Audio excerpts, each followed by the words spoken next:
Some games made the transition to 3D with relative ease. Castlevania on the Nintendo 64 was not one of them. 1999 was too early for the titular castle to rise from the earth once more. You can't force Dracula's abode to awaken. The generation must be right.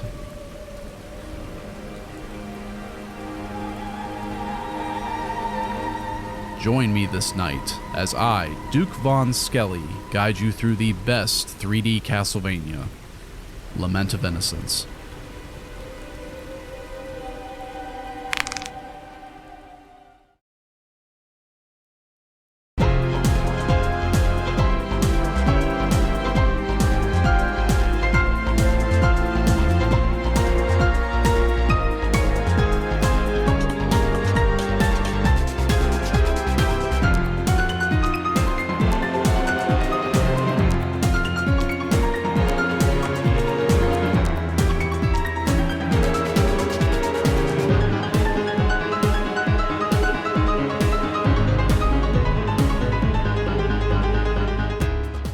Castle freaking Vania. You know it, you've played it, you've perhaps even watched it. To whip it good. The Belmont clan's struggle against creatures loved by the night has spanned many lands, generations, and platforms, because much like that black mold growing behind your toilet, the Big D always returns to terrorize us miserable little piles of secrets. What? Big D! As entries in the series started to pile up and the story expanded more and more, a question started brewing in our minds. Where did it all start? At some point, an oath was sworn, a curse was cast, or a contract was signed to forever bound the Belmonts into their never-ending battle. So, who signed the contract? That is where Castlevania Lament of Innocence comes in. The series' first foray onto the PS2 was marketed as the chronological beginning, revealing how both Dracula and his foil were created. 1,000 years ago, a family's destiny was born. Not in a cradle, but in a coffin. I raise my glass to whomever wrote that line for the American trailer. Honestly, gave me chills. Now, the Japanese trailer...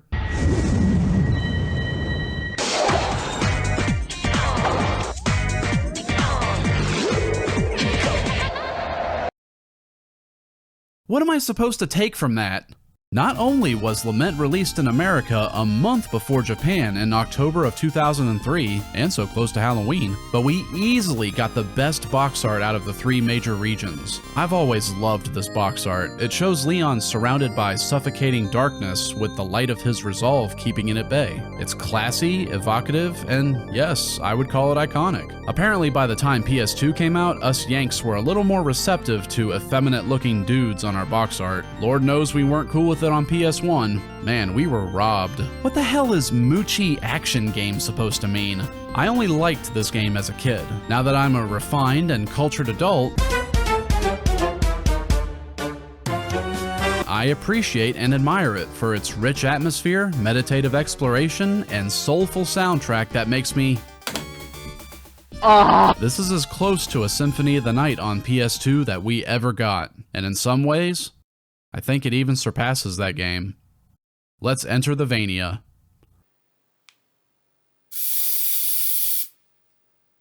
Good job.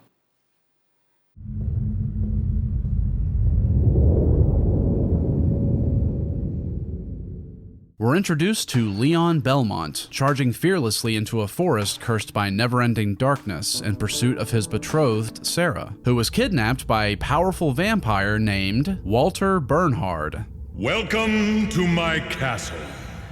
Pleased to meet you. I am the master of the castle, Walter Bernhard. Give back Sarah!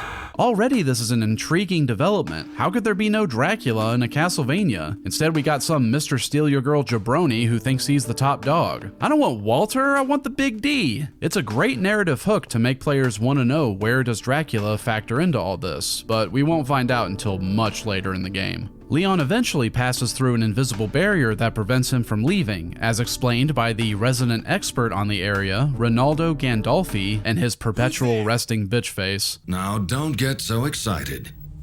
I'm just an old man.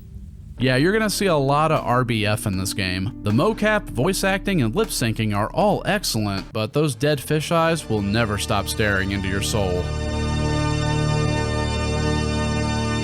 Over the course of a surprisingly lengthy 7-minute cutscene, we learn about Walter's love of the game, why he permits Ronaldo to live in the cottage right outside his castle, how Leon is able to gather magic power by blocking certain enemy attacks, and my favorite detail, how he acquires the whip.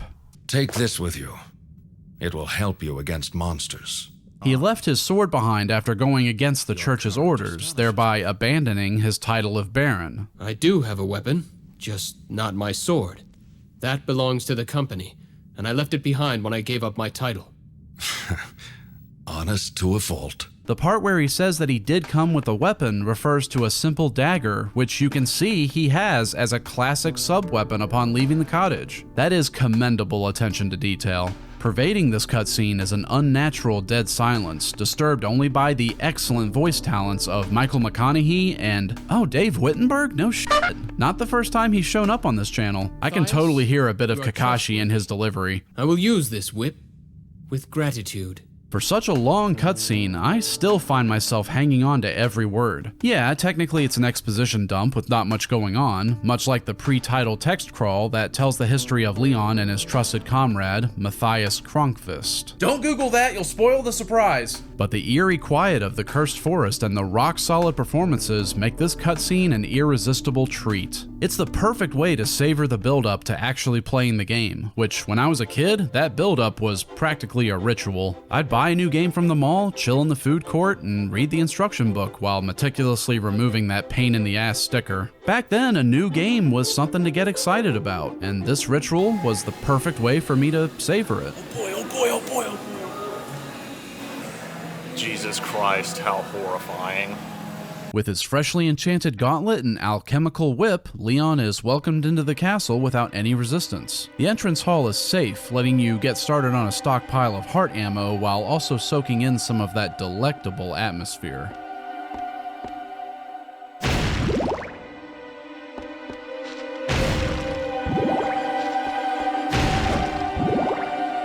Lament's structure is handled a little differently from the typical search action of other Metroidvanias. You have the freedom to choose from 5 sectioned off zones with their own explorable maps and bosses, ending with a final zone. So really, this Castlevania is a little more like Megavania, or Castleman. There's a short tutorial zone if you go through this door at the entrance hall. It has some free items and a breakdown of the more obscure mechanics, like blocking when enemies glow purple and how to use your whip for platforming, which looks odd. The series has done the whole swinging with your whip thing before, but Leon's first instinct is to use it to defy physics. In fact, he takes to the whip like a fishman to water, busting out slick combos and learning a bunch more as he defeats enough enemies. Doing anything in the N64 games felt like moving through molasses. Here, Leon feels quick, snappy, and responsive, if a little rigid.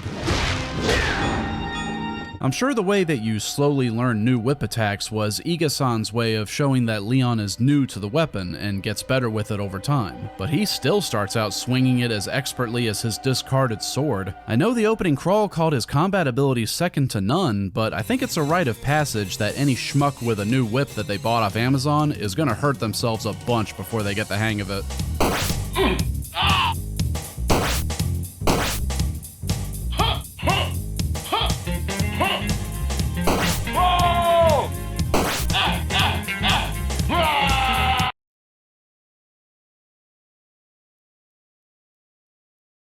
You're free to choose your first zone, but the game heavily nudges you into the House of Sacred Remains by placing a map for it on the teleporter. You steel yourself, step on the platform, and that's when it hits you. You just bought one of the best video game soundtracks with a free game attached to it.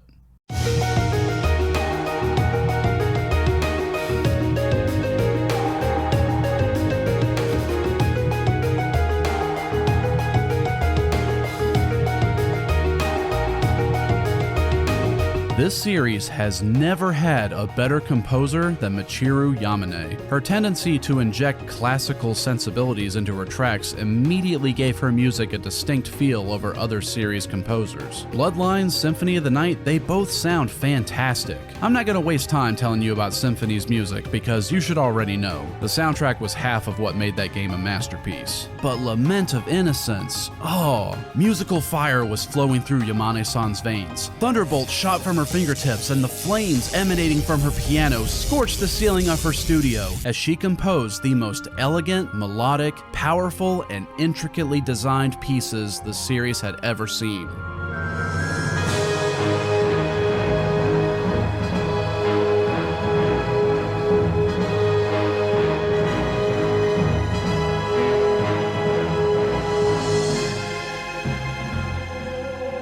A castle lorded over by a vampire should be rife with fear and danger, but there's also beauty, elegance, and mystery. The majority of what you'll be hearing leans into that more contemplative atmosphere of a castle's antique halls, with a fair amount of miscellaneous tracks for cutscenes, bosses, or battle themes for when you're locked in a room with a bunch of skeletons wearing spiked rocker bracelets.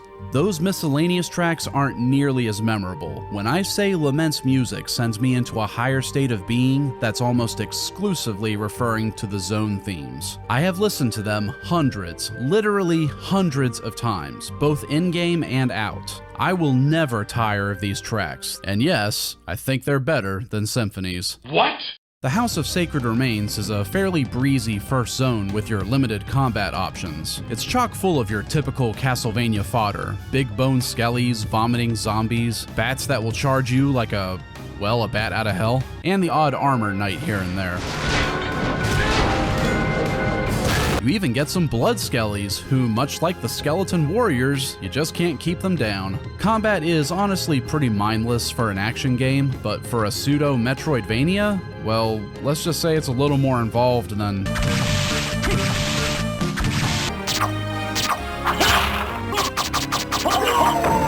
Your light combos are fast and precise, with heavies having a wider swing and slower windup. You don't level up, instead you learn skills and combo variations by reaching enemy kill thresholds. Aside from blocking 15 attacks to learn perfect guard, everything can be learned by just killing, re-killing enough enemies. Lament's progression is more about increasing your attack variety over upping stat numbers. In fact, there's only a couple ways to increase your attack stat in the whole game, and one of them drains your magic. It kinda had to be that way with the freedom to choose your zones, but it works great. You're never railroaded into using a certain weapon just because it does the most damage. Looking at you, Symphony.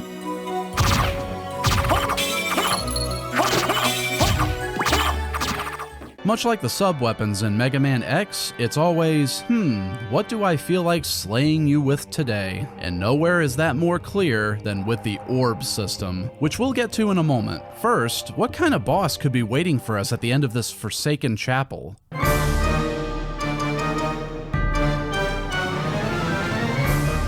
Oh, you know, undead parasitic worm inside a giant brain. I know these games often have unhinged enemies, but at least the kung fu maids, skeleton farmers, and curry-throwing waiters are in zones that make sense. Anyway, it's defeated by taking out these 5 nodules, which grants you another classic staple of the series, an orb. They still heal you to full, but they're also a permanent upgrade that lets you modify sub-weapons. A technique I guess future generations of Belmonts just forgot about. But before we ponder our orb, let's take it to a new zone.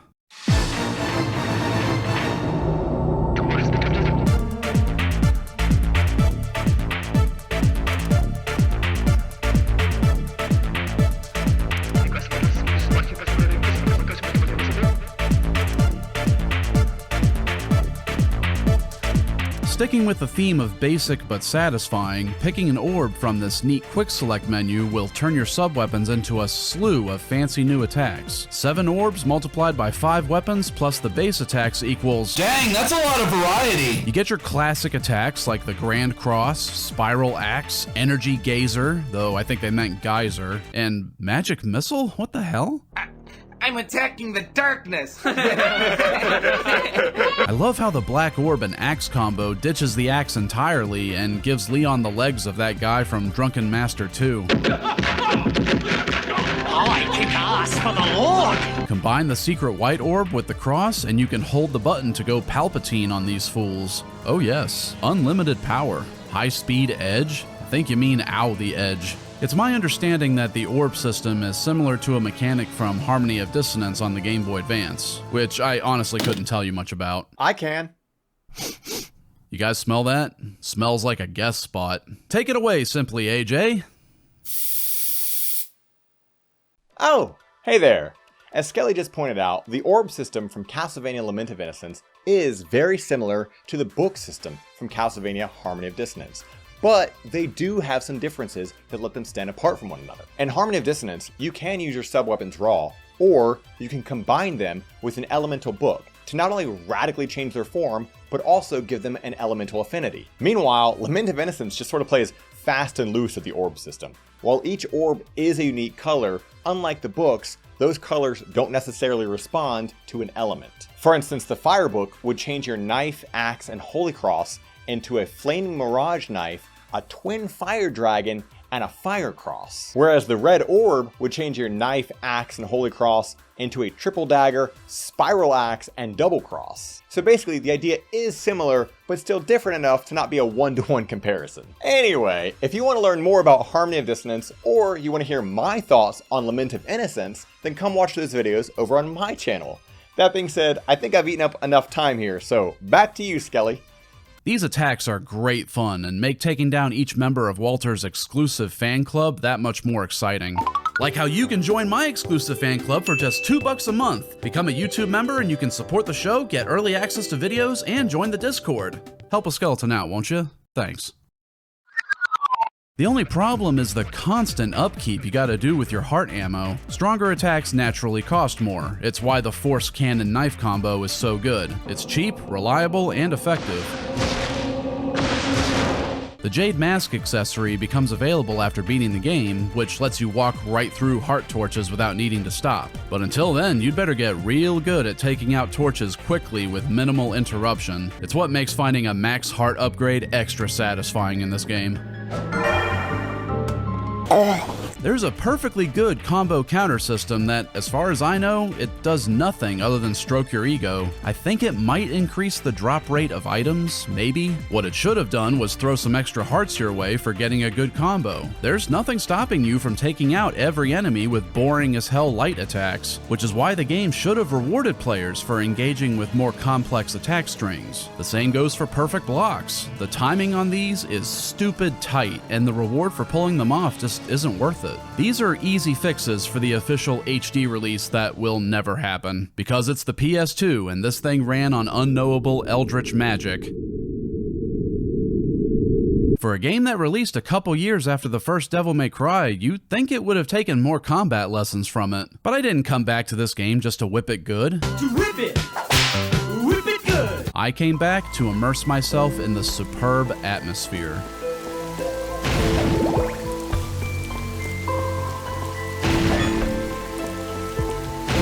Immersive atmosphere.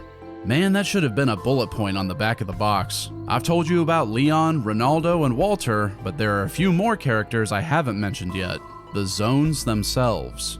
Each zone has the same basic map layouts with minimal deviations, but Yamane-san and the art team were still able to make them all thematically distinct from each other. They strove to breathe life into each zone, which is funny considering they're all crawling with undead. It makes each walk to the level hub exciting since the teleporters won't tell you which zone you're about to be dropped into until you've gone at least once. I tell ya, if you're not playing this on PC SX2 with a widescreen patch and upscaled resolution, you're doing yourself a disservice.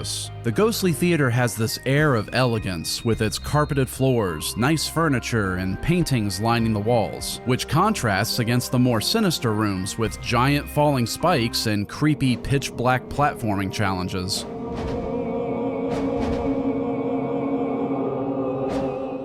On the flip side, the Dark Palace of Waterfalls is just as dismal and dank as you'd expect. Thematically, I think I'd call it the weakest zone, and I'm not a huge fan of the layout. It gets kinda confusing, with two of these weird roller coaster sections where you collect coins and avoid spike balls. Kinda reminds me of another game. I would call this the dungeon of the castle if that name wasn't already taken by a secret super boss.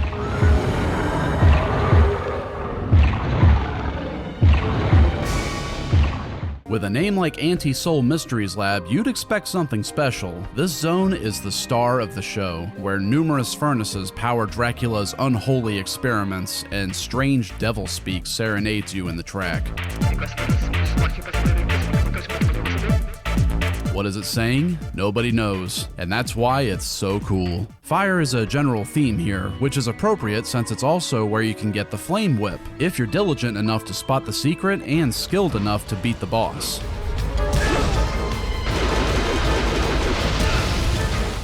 Throughout each zone, the camera stays locked onto you like an undead Lakitu. You never have to worry about controlling it, which does result in running headfirst into unseen enemies during those return trips through hallways. In hard mode, this might be an issue, but on the rare occasion I got smacked, it was a minor annoyance and only happened because I wasn't paying attention. Utilize those ears that you've been using to listen to the banger soundtrack, and you'll be fine. The game often exploits the rigid camera to hide secrets. If there's a spot that you can't get a good look at, check it out because it's usually hiding something.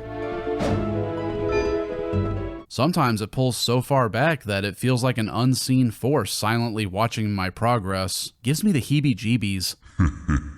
I can see you, Leon. It's tradition that each Belmont gets their own theme song. The majority of Castlevania soundtracks lean more into portraying the vibes of the current area, something Lament absolutely does. But there's always that one point when you get the high-spirited, melodic, and intense theme of a Belmont to make you feel bamf. Divine Bloodlines for Richter?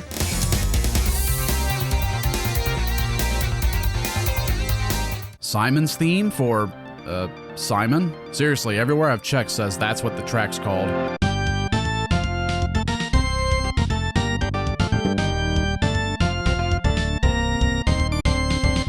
And my personal favorite, Heart of Fire for Julius, the Belmont that finally puts down Dracula for good.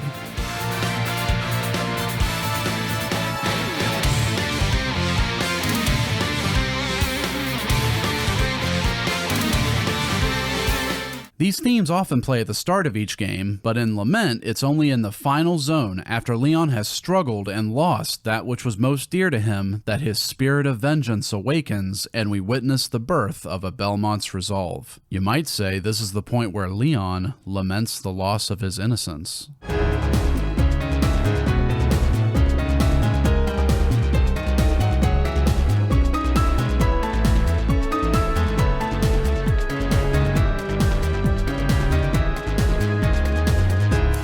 Lament of Innocence does a lot right, like how you have to use items on the fly from this quick menu. That's a good thing. Pausing a game to chug a bunch of potions or eat 30 cheese wheels is not good design, Todd. However, it doesn't do everything right. I love Lament for what it is, but as a kid, I really wanted it to be more like Symphony of the Night. If you've played that game, then you know that castle was bursting at the seams with stuff. You can tell that chronologically this is the first game in the series because Dracula hasn't spent hundreds of years filling out his collection. There's just not enough stuff, you know? Getting new armor is so pathetic they shouldn't have even bothered. You just buy 4 pieces from Ronaldo after beating bosses, and they're all extremely boring percentage defense increases. The stat screen is basically pointless. Looking at it now, there had to be plans for more robust equipment or at least a leveling system. You fill your magic bar by plocking. You fill up your magic bar by blocking purple attacks, which you use to power a selection of relics. It's clear the game wants you to be doing this a lot with how prominent it is in the opening cutscene. Some enemies' attacks release a special power. If you block them with the gauntlet, you can gather that power. Calm down! Calm down! Don't get a big... But it's a pretty underbaked mechanic. Blocking is so unnecessary, and with the ability to dodge, you'd really only want to be doing it when you see a purple attack, which is infrequent and throws off your groove. The only relic that made me want a full mana bar was the Wolf's Foot, and that's only because it's an assured pickup and not a ridiculously rare drop from enemies. I've beaten this game a bunch of times, and I've never gotten relics like the Crystal Skull and Invincible Jar to drop. Maybe I could have equipped the Coin of Happiness to increase my luck by a measly 5 points, except that too is a stupidly rare drop. This is a short game, only around 8 hours. That's not the kind of length that incentivizes long grinding sessions. But like I said, I mostly play this game for the atmosphere. If I want to give Dracula a hoarder intervention, I know which game to play. Castlevania is no stranger to outside-the-box thinking when it comes to progression, but even with how much I played Lament back in the day, I admit, still found myself stumped a couple times on this playthrough. The design of Metroidvanias ingrains into the player that avatar upgrades are what you need to progress. You know, double jumps, turning into a bat, etc. Lament isn't your typical Metroidvania, of course, but that didn't keep my immediate instinct from being to come back to this strange wall with a certain orb and sub-weapon combo to break it, when the solution is to slowly lure this armor knight over and have him bust it down. I can't really complain since Symphony did a similar thing, but that's still an obtuse solution that could result in a player being hopelessly clueless without a guide. Same thing with smacking these plant enemies so you can use them as platforms. Not as obtuse, but it still leans into I don't know what the f to do territory. Or this room in the Ghostly Theater. If you don't manage to spot this whip platforming bar right here, you're kinda hosed. If you think those are bad, there's a, quote, puzzle in the final area where you have to run a Roman numeral tablet clear across the map and stick it in a machine just to flip it over. You know, instead of... What a brain teaser! But these issues are all small potatoes compared to how badly the game flubs its main hook. Almost everything story-wise up to this point has been great. We even get to see the heart-wrenching method by which the legendary vampire killer is created.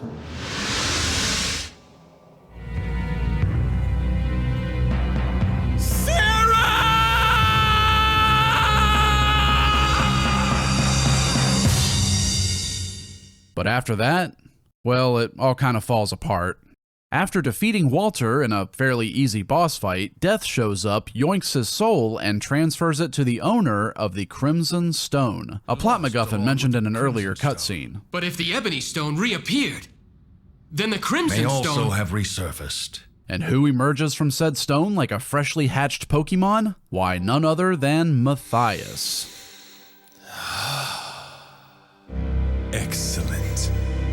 I never spent a better night. Oh, right, Matthias. Matthias. Who the hell is Matthias? You mean the guy who was mentioned as a genius tactician in the opening text crawl who also happens to own a secret book of alchemy? His family has a book of secret arts, originally handed down orally. Secret arts?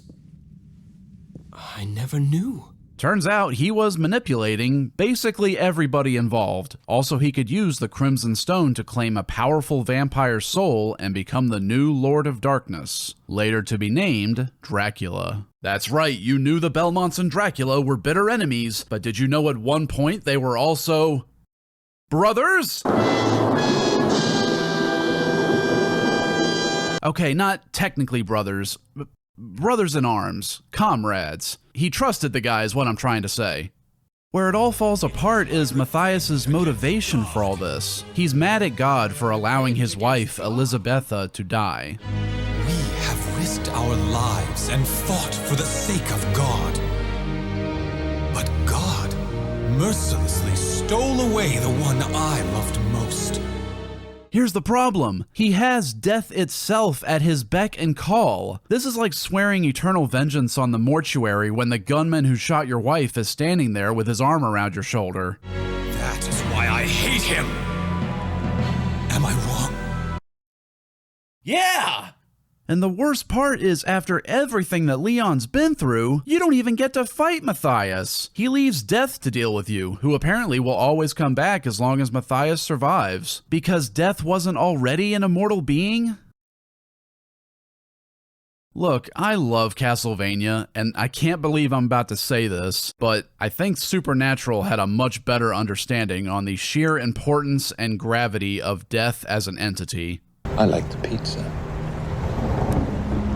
But despite all this nonsense, the moment when Leon swears his binding oath is pretty awesome. This whip and my kinsmen will destroy you someday.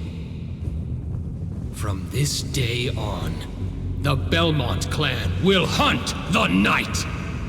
The castle starts to crumble, Leon makes a hasty getaway, and the first rays of light seen in many years shines through the window of Ronaldo's cottage, followed by a credits sequence with a theme that made everybody who played this think that they just got a bad ending.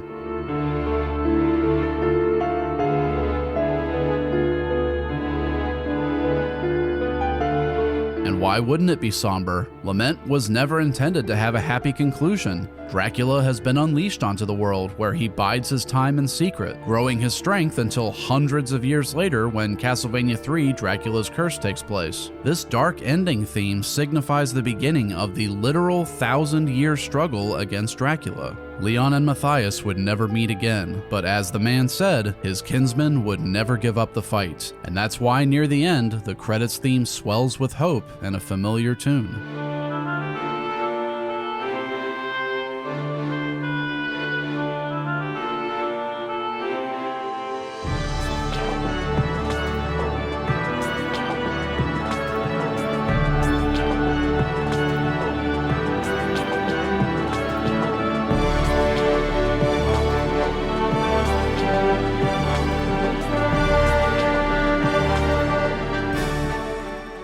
Oh, what a game. Nailed the dismount, botched the landing just a bit. And of course, this wouldn't be a post-2000s Castlevania without some extras. After the ending, you can start a new game in Crazy Mode or Walking Mode, the vampiric boss of the Waterfall Zone who was kept prisoner by Walter for defying him. I'll beat you. To a pulp! The dude's no Virgil, that's for sure. Besides floating around like a goober, he's just really boring. What's up, you f***ing boners? I just chugged 3 Red Bulls, and now I'm about to make Walter my bitch in Walking Mode. Let's get freaky.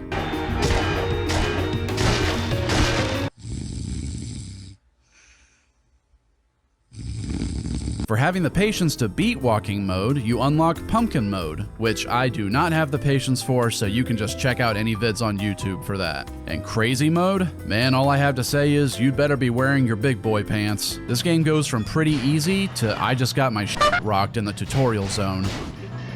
I just got my shit rocked in the tutorial zone. In the July 2003 issue of Electronic Gaming Monthly, Koji Igarashi was quoted as saying, "I want to debut on the PS2 very dramatically by making this the best Castlevania ever." Now, I don't think anybody could feasibly say that a 3D Vania is better than any of the 2D outings. How would you even quantify that? They're vastly different designs. But I am 100% confident that Lament of Innocence is the best 3D game in the series. Think about it, what does it have to compete against? Lords of Shadow? No, I don't think so. The N64 games? F***ing lol. Curse of Darkness?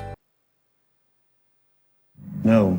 I have a lot to say about Curse of Darkness. Too much to put here as a little bonus like I was originally planning to. It wouldn't be fair to the game, and it wouldn't be fair to you to give an abridged telling of why I think this game sucks harder than a thirsty vampire. So maybe we'll leave that to next Halloween if there's enough interest down there in the comments. Curse may be bad, but at least it's not that fog that turns people inside out. That stuff really sucks.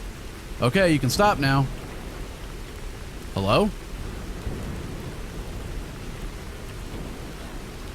Uh-oh. What the hell?